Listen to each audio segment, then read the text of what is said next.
What should you be learning when you start your pixel art journey? So we have a comment from Frozen Spark, and I think we can break this entire comment into 3 different sections. So I will create 3 different videos tackling each of these subjects. So number 1 is this.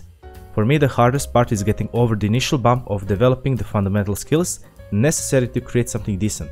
I get frustrated when I create something and it just looks off, and I can't really put my finger on why it does, and it just makes me want to quit. So this is going to be subject number 1, and I will going to leave this subject for one of the next videos.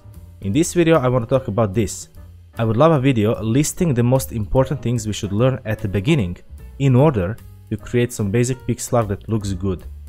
And the last subject, would also love a video talking about how I started doing pixel art and the struggles I had at the beginning of my career and how I overcame them. So let's talk about what you should be learning at the beginning and in what order and why. Here you can see the curriculum of my pixel art course. First, you want to basically just get your feet wet with learning some basics of any software where you can draw pixel art. Which one you choose, that's totally up to you. You don't have to worry too much about it. As long as you can draw single pixels, you'll be just fine. Then we start with lines and shapes. Creating clean lines and clean shapes from those lines or curves is very important for your pixel art to look good.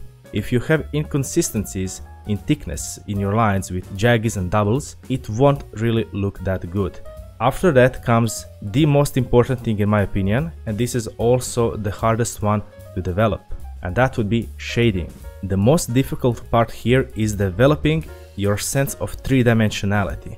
This is crucial if you want to shade more complex shapes like human body or animals or creating characters. This is very important.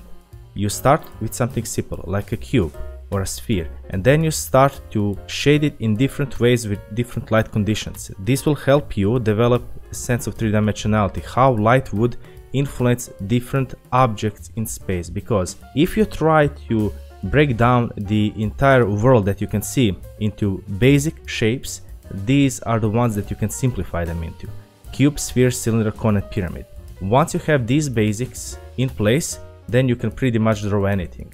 If you have some issues developing your skill set when it comes to 3-dimensionality, there are 2 ways you can tackle. Number 1 would be create animations.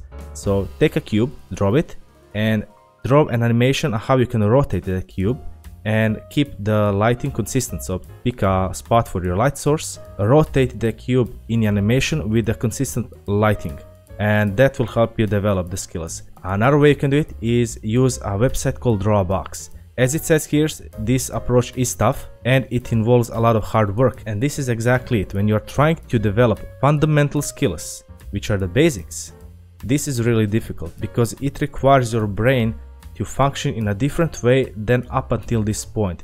This is exactly where the beginners have the most trouble with. Good shading, good understanding of 3-dimensionality. So focus on this quite a lot. Take a paper and pencil and just start doing these lessons as much as you can. It can be very boring, it can be tough, but again, if you want to develop your basics, this is a very quick way to do it. Once you have the basic understanding of shading, then you can start adding colors. And color theory is something huge. It's such an enormous topic that you can spend decades studying it. So don't try to overcomplicate things at the beginning. Just take some basic color theory, perhaps a complementary color palette, and just go with it. Then once you have colors and shading in place, creating some simple objects would be quite easy. After all this, then you can choose, do you want to be a game artist or simply an artist? What do I mean by that? If you want to develop games, then you have to start to think about how your art will be implemented into a game, because art in games is a dynamic medium, because your screen isn't really static in most types of games. It moves around. So you have to take into consideration the types of perspectives that are being used in games, like in platformers or isometric perspective or top down and so on. Or the other route is, if you really enjoy drawing illustrations or comics, then you would have to start to think about how to draw 1-point perspective, 3-point perspective, 2-point perspective, and so on. And if you really like pixel art so much, you can go with both routes and dabble in both of those. There's also one extra little thing that I want to talk about in this specific part of the comment, and that is pixel art that looks good.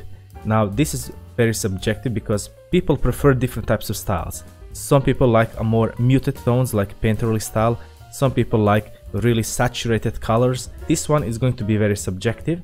But if you are creating games and creating art, the only way you can find out if your pixel art is looking good is that you share it with people. And if people give you feedback that they think it looks good, then you can maybe start thinking about how you can market your art and how you can sell it and how you can earn maybe perhaps some money if that is something that you are interested in. So yeah, that's all for this video from the Spark. I hope this video helped you a little bit with this specific section of your comment. I will tackle the rest of these in the future videos. That's all for today, and please remember, especially because of the frustration, relax, enjoy, and have fun.